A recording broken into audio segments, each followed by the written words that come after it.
Yeah, baby. Yes, I do. I hope everyone had a great and glorious holiday weekend. I got to rectify a lot of things this week, but it's always good to make corrections after a win. Always. So I'm just going to jump right in it. If you are first time watcher, first time listener, first time whatever, my name is Coach Malik Hall. This is Catch Up with Coach. Yeah, this was a great weekend. As you can see, I'm wearing my M's proud, baby. I'm wearing it proud. And I'm saying it loud, baby. We did that. We did that. That's the good news. The bad news is every FCS sleeper I picked last week took an L. Period. Period. And so, Coach Hall is not going to be that guy that put something out there and act like he didn't put it out there and it don't go his way. But Coach Hall quick to let you know when he called it right. Fair enough. So let's jump in. The FCS playoffs is on. I've been pumping it up. I've played FCS football, coached FCS football. It is Division I football. But as it were, the basketball arena would call that mid-major, and that's what this would be called. The FCS is also known as mid-major football, if you will. And so, yeah, if you are not familiar with mid-major football, get familiar because some of your favorite NFL players come from these leagues and these teams. All right. So, be that as it may, the playoffs started. I called a lot of what you may call malarkey. Because it was all a sham. It was. It was all a sham. So let me jump right in. I did say St. Francis was going to upset Delaware if St. Francis could endure the UDale crowd. I made some fun about UDale. They're gonna be throwing beer cups at you and all kind of madness. Keep in mind, and they were on vacation. The students were on vacation during this game, so it wasn't as crunk or as live as it will be if they're playing home this week, which I think they are on the road. But shout out to Delaware. This dude, Nolan Henderson, he went 16 for 23, but the most impressive part is he threw 4 tutties, man. And he is nimble on his feet. I figured at this point in the playoffs, they probably would have they letting that man be him. That's the bottom line. Everyone plays well around him. And that defense was out to prove something because Delaware was the team that slipped in. And that's why I had them ping for the upset. Because they don't know enough about the Northeast Conference, or maybe they do. But the point was, I thought St. Francis would catch them slipping and catch them on a high horse just by getting in the playoffs, because that was a flip of the coin, them taking that many CAA teams. But be that they did, Delaware took care of business, how Delaware should take care of business, and it was no upset. So the big dog bit the little dog, and the little dog is going home. Shout out to St. Francis and their coaching staff. They have turned that program around 2 times over. They have some dynamic athletes transferring in and some homegrown athletes that I thought they had their moment, and I thought their moment was going to be enough for them to get the red flash over that hump at Delaware Stadium, at Tubby Raymond Stadium, but unfortunately it wasn't, and they took down the red flash with that blue hand. I'm speechless because they worked them. They worked them. It wasn't even close. It wasn't even close. And shout out to my man Johnny Buchanan, because for whatever it's worth, if he heard this, if he heard my pod, or if he heard anything that I was talking, he took it personal. He a linebacker, senior, went out there and got him 17 tackles. Don't even worry about it. He probably got 21 tackles, but knowing how the booth is up top, they ain't rectified all the stats yet, and the coaching staff don't care to. Next game, next round, and that next game and that next round, it will be South Dakota State, the number one team in the seats. All right, moving to all right. So I spoke to my homie. I spoke to my homie who's at New Hampshire. He was one of the last coaches that I hired when I was the head coach at Bates College. And I coached at Fordham. I did not coach at UNH. I just have some guys who are at UNH coaching. And Coach Santos, Ricky Santos, I played against him, a great colleague over the years, heck of a player. Talk about someone who wasn't getting no respect and went out and took his respect from an All-American nonetheless. He will always be in my book as just a top dude. When I think of dudes, Coach Santos, and I know him as Ricky Santos for how many years. I coached against this cat too, played against him and coached against him. And so he scorched us as a player, but we won. And he scorched us when I was coaching. I was a big fan of the dude. Now, I picked Fordham over UNH because I watched both teams live.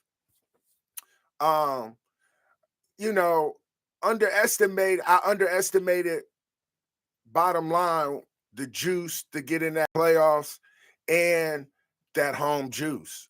And Fordham traveled very well. Fordham traveled better than actually, I take that back. Fordham, I thought, would have traveled better than what they did. But be that as it may, Fordham was averaging about 42 points a game. Guess what? New Hampshire was only averaging about 32. Now, here's where I'm going to tell you all the analytics in the world. Like a guy like me, yeah, I used to coach, so I'm giving you the analytics from a coaching perspective, but I'm not coaching. I'm not motivating those guys. If I know the coach, listen, if I know the coach that I've coached or hired well enough, he took a snippet of my conversation and showed his D-line, because that's what I would have done. And said, just so we're on the same page, this is a D-line coach who going against the D-line creed with a team who's passing the ball 40 plus times a game. And that is what you're supposed to do with the media, if you ask my opinion. I did it as a head coach. I did it as a position coach. Anybody out there talking about my team or our team, we using it, no matter how you want to flip it. If they're talking gravy about my team, I'm going to show my team this and be like, so this is what the other team see. Coaching is about using the atmosphere around you, bringing it in, and navigating it into the players that need it the most, or the whole room. And for whatever it's worth, the whole coaching staff navigated through Fordham University. Okay, Fordham hit their number. They hit 40 points a game. They hit their number. But guess what? UNH doubled down on their number. They beat Fordham 52-42. And can I tell you, it happened from the snap, from the start, from the time the ref said go. Them Wildcats, is it the Wildcat? I think UNH are the Wildcats, yeah. Yeah. So wait a minute. Yeah, whatever. Them Cats. And I should have went with the Cats because I just left the Cats, but whatever. Them Wildcats, them boys, they came out with a whole different type of juice.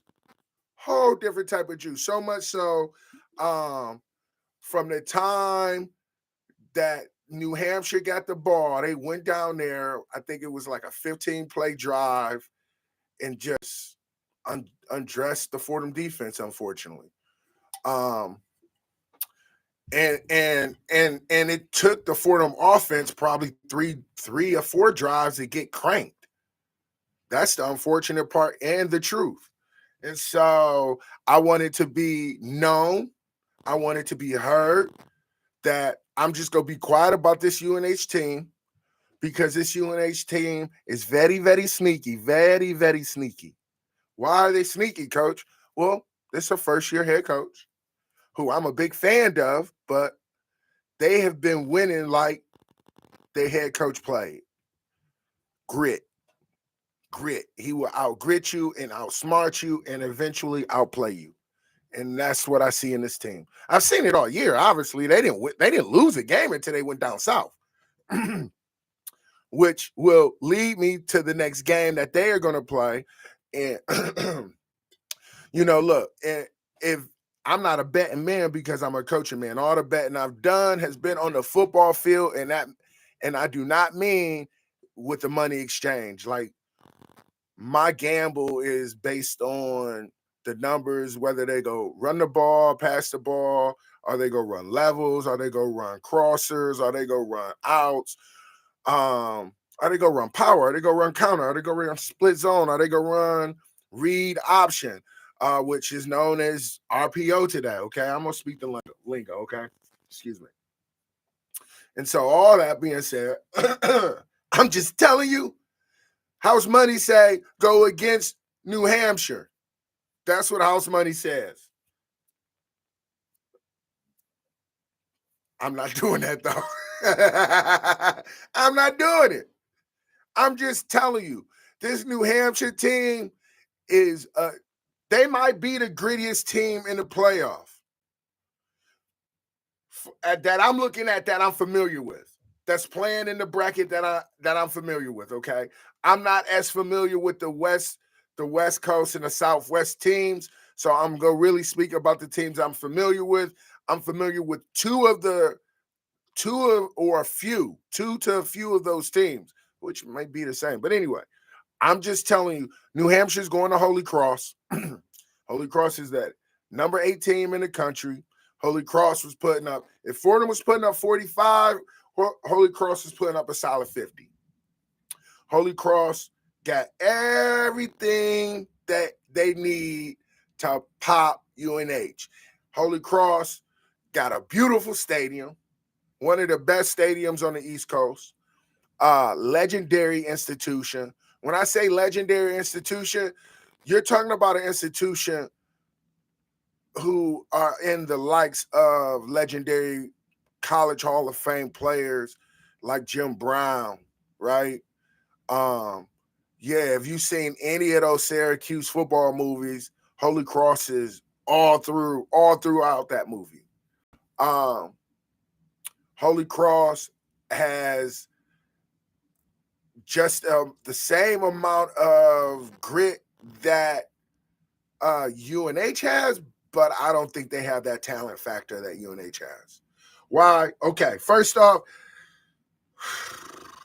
bro, this running back, who's your top 5 running backs?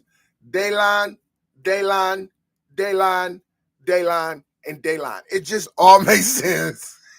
This dude went 29 carries for 162 yards, 3 touchdowns, and I gotta be honest, they were doing Fordham a favor towards the end of the game, just trying to get out of there, not healthy, because he probably could have went for probably about he could have went for 2 quarters. He could have went for 2 1/4. And then shout out to all of the disrespect of a secondary that it's disrespect. If you speak ill about a team losing or getting upset, it's disrespect. So I'm acknowledging, though it was respectfully, I disrespected them. Yeah, I'm still saying, okay, the 2 DBs that showed up on the stat chart, I don't remember the pick. I don't remember them being the guys that made the pick. So I'm just going to shout them out because they were in the stat chart. And for whatever it's worth, that entire secondary showed up. For all those quick passes, them corners was getting hands-on, forcing the edge, safeties running alleys like they were running alleys like they were like someone took grandma's purse. Flat out like, oh baby, he got my purse. What? That's how they was running the alley. I'm just telling you. like someone took their grandma purse and they heard their grandma scream, baby. Them corners and safeties was running the alley like that. And I only expect them to do the same thing to Holy Cross. Now, they don't do it to Holy Cross. Guess what? I just respectfully disrespected Holy Cross's offense because they are putting up 50 a game. They got 3,000-yard receivers. The quarterback, I don't think I don't think he took down any passing records, though. That I'm not sure of. I'm not going to misspeak, but that's how prolific of a passing history Holy Cross has in the past 15, 20 years. Right. That he threw for that many yards, and I still don't think he touched Randolph's record. Randolph? Yeah, Randolph. Mortimer? You don't know nothing about that, so I'm going to leave it alone. All right. So, yes, New Hampshire should take care of Holy Cross at Holy Cross. That's how I feel. That's how I feel. Flat out. All right. We're going to move it on down. All right. So, again, as we keep going, man, check me out later on today. We're going to be on a Big Jab at 1 p.m. Where we'll be talking to the MANNIX brothers. That's the Big Job, thebigjab.com. We also will be on with New Time Sports at noon. So check that out. We'll be talking about FCS playoffs, Division II, Division III playoffs, just to give you guys a scope on the football in which that we partake in as speakers and voices of the game. So tune in. Again, at thebigjab.com at 1 o'clock. And on IG at noon, we'll be on with Noontime Sports. All right, the second half, and this was the other people that I'm going to speak to because I spoke that Elon would beat Furman. I watched that game. That was a tough one for me to watch. It felt like Elon was just not in rhythm. It wasn't a hard travel game either. That really should have been an in-state rival. All things considered, because Elon is coming from over in that league, if I'm not mistaken. And so, yeah, I thought Elon had a lot to throw at Furman, but if I had to just be honest with the people that listen and the people that show on, that's why I went 0 for 3. Went 0 for 3. I'm telling you, because Elon went up down there to Furman in Greenville, South Carolina, where my wife family from. It was a mess all through South Carolina, by the way, this weekend. That's just to add into my southern accent. My family down south. Okay, it was a mess all down south this weekend.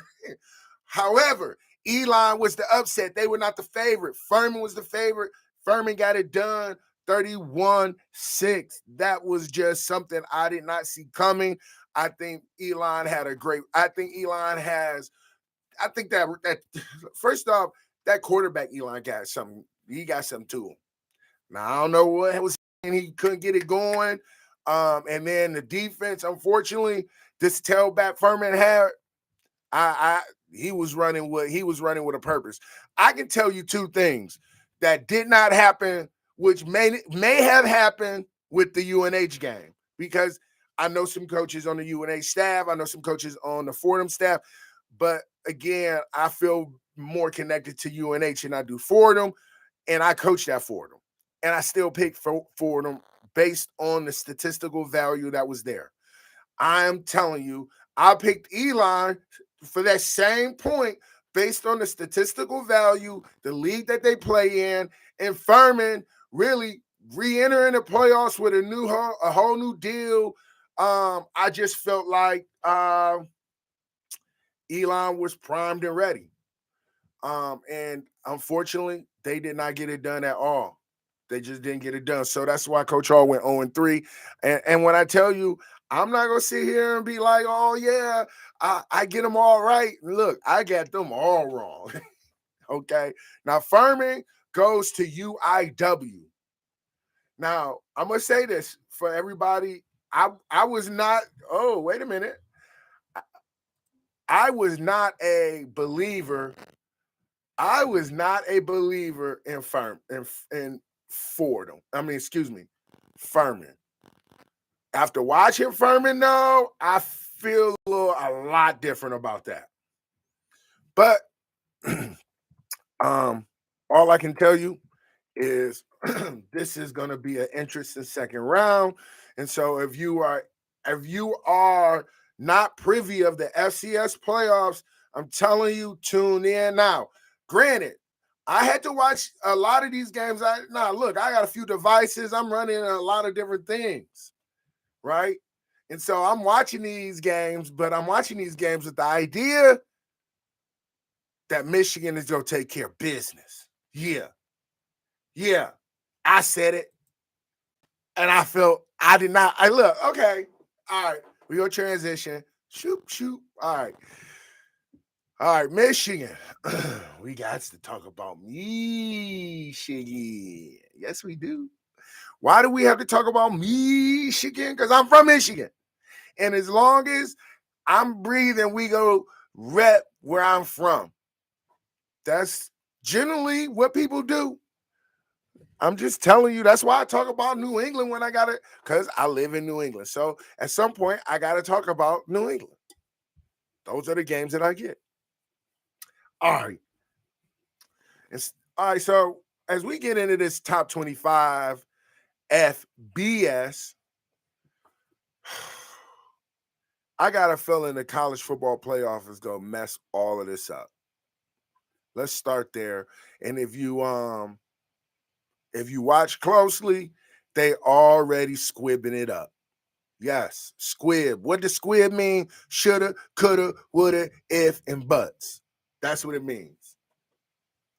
And they squibbing it up. All right, so real quick, here's what happens when teams psychologically who were in the hunt and for some reason or another, they fell off and fell out of the hunt and just haven't recovered. Okay. So all week, all throughout big time football, top 25 football, everybody was just either you were either one or two things in these past 2 weeks. Take this for what it's worth. You were either grieving because you're out the hunt. And if you were grieving, you took an L. You were either getting over grieving because you're out the hunt and you already took your 2 L's and you finally took a W, took back your power, if you will. Or you did not approach the grieving process. Those are the 1 to 3 things that you were this weekend. Because Ole Miss, they're still grieving. And they lost to Mississippi State 24-22. Florida State, Florida still grieving. They lose to Florida State 38-45. North Carolina State, North Carolina still grieving. They lose 27-30. Bye-bye Heisman. 2 in a row now. Okay? All right, here's another one. You want to hear another one? All right. LSU still grieving. Texas A&M getting over grieving by just like they beat UMass, but it was a tight win versus UMass, but that's a win. And they getting over grieved. They are officially over their grieving process, and they gave LSU that hat. All right. Clemson still grieving. They got that hat from South Carolina. 31-30. Tight game or not, that pick cost them. We'll give you another team. Grieving. Oregon grieving because they lose to Oregon State. 34-38. With that hat. Again, that I'm telling you, these are all grieving teams because the selection came out. They either was in position, they weren't in position, and they started grieving. Some of the teams who were, when the selection came out, were so far out of the race, they lost that week, lost that next week, and they're coming out of grieving, and you see they got to win today. Tennessee, they were grieving, now they're coming out of grieving, and Vandy, who I thought was going to mess around and go ahead and keep Tennessee in grieving, because why did I think that?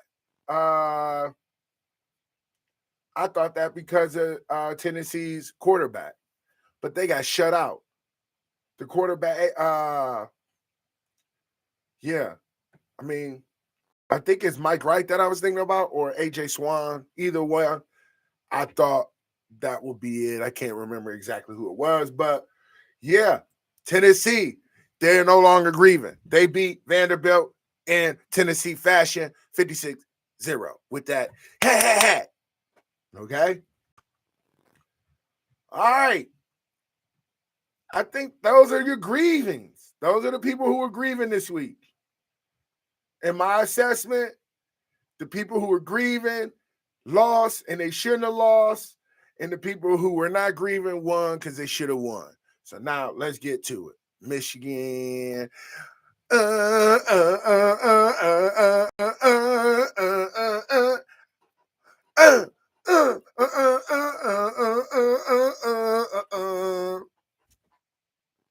That's how I feel this weekend. That's how I felt this week. I was salty the Lions lost. I was so salty the Lions lost. I was so salty. And I couldn't take a Michigan loss. I'm not going to lie to y'all. I might not even showed up to work this week. I might have just called off. I know it's some Buckeyes calling off. I know it's some Buckeyes calling off. But because I'm a pro Michigan fan, everything Michigan basketball is stinking right now, but I don't really watch basketball until football is over. Well, I don't really even talk about basketball until football's over. Someone came in my house the other day, asked us, did we see the game the other day? And we was like, what game? And they threw out basketball teams. It's like the whole music stopped, cuz. Like, you see any basketball paraphernalia around here? Listen, just because my son is 6'2" and he looked like he should be a shooting guard or small forward or something, that's not what we do around here, baby. We do that to get our feet right and to get our hands right. But it's only so we can be right on that field. Now, that's me just talking as a dad and a former coach. And so as I talk all of that trash, I'm only saying Michigan. I can't sit here and tell you I thought this was gonna be a no-brainer win by Michigan. My man Champ Sports, my man Ern called it, and I gotta tell you, when he called it, I listened. I've been around him way too long. Our relationship go back to 1999. That's how old of a friend he is to me. And he's like a sports almanac. And so when he called it, I reshared when he was talking about calling it. And when he called a shootout. I forget the score he called, but he called Michigan by, I think he called Michigan by 10. I'm almost certain he did. And so 45-23 by Michigan. Man, listen. Hey, my man Day out there, no hate on my man Coach Day, because I play with his brother. And so I don't even want this to be confused.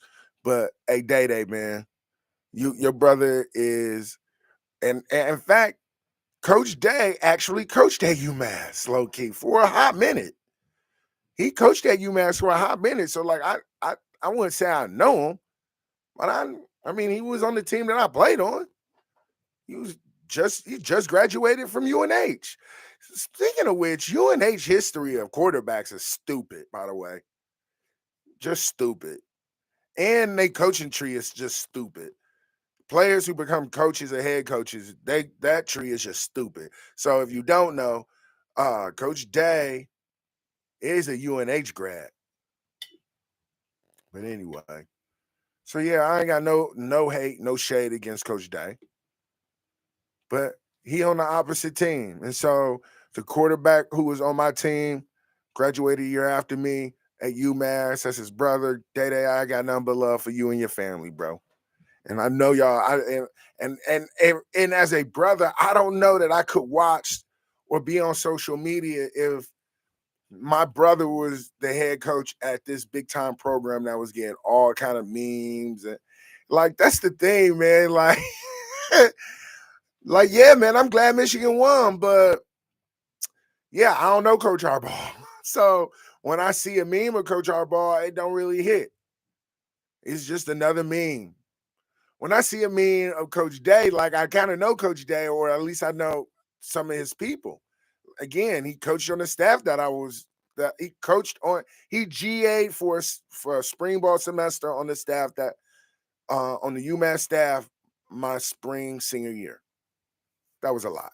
My point, he coached us for a spring ball semester and then went to Florida as a position coach. So, and I've never had probably a conversation with Coach Day. Right. I'm just saying because he was an offensive coach. I played on defense, and I think he was a tight end coach at the time.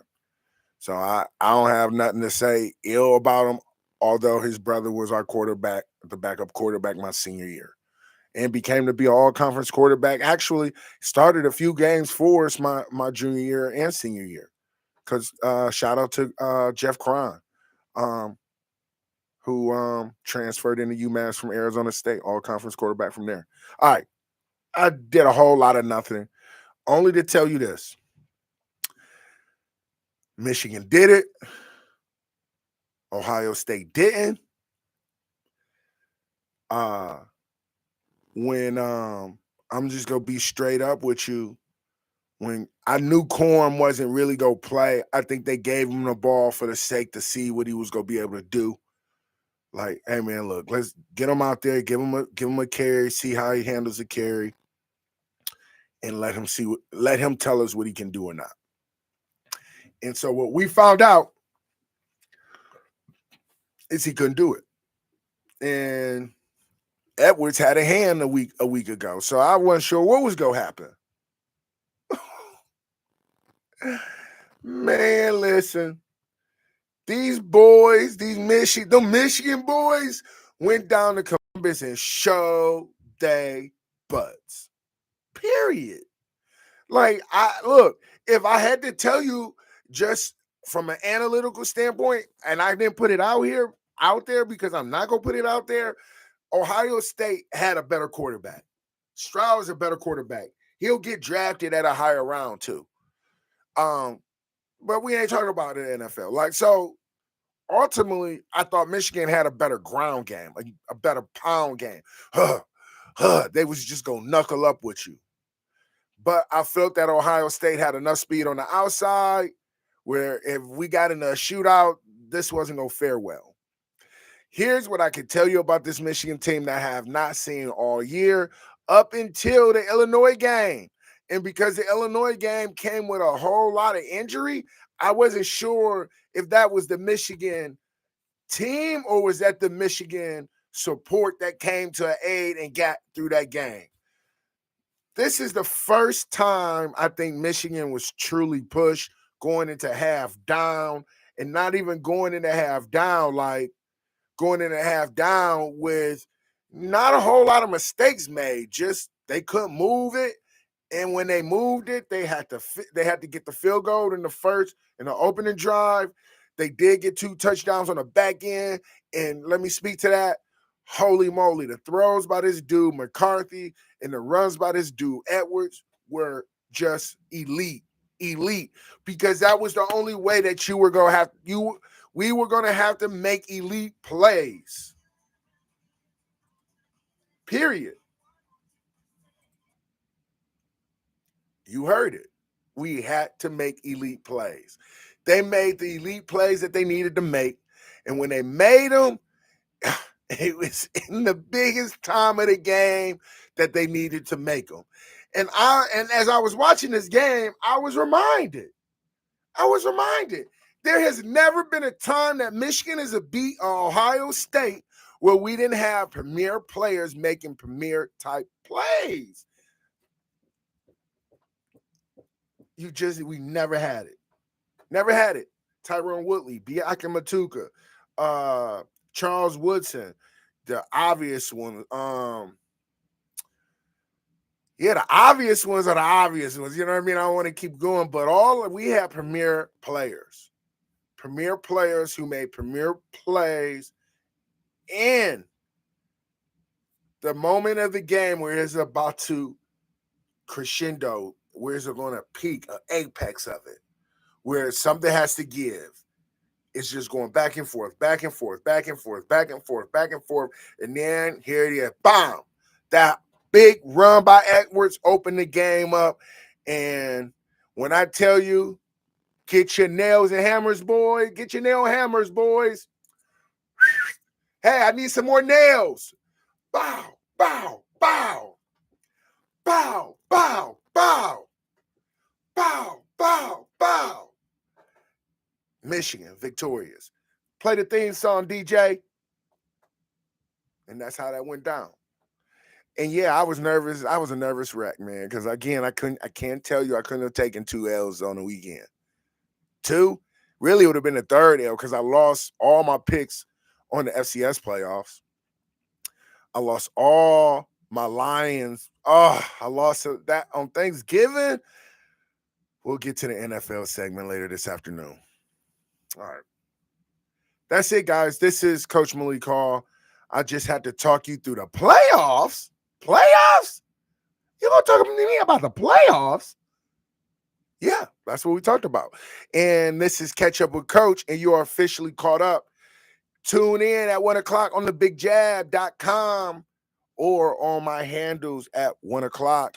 And before then, we will be on IG Live with New Time Sports. Until next time, or until later, as I should say, Gator, they did not get it done either.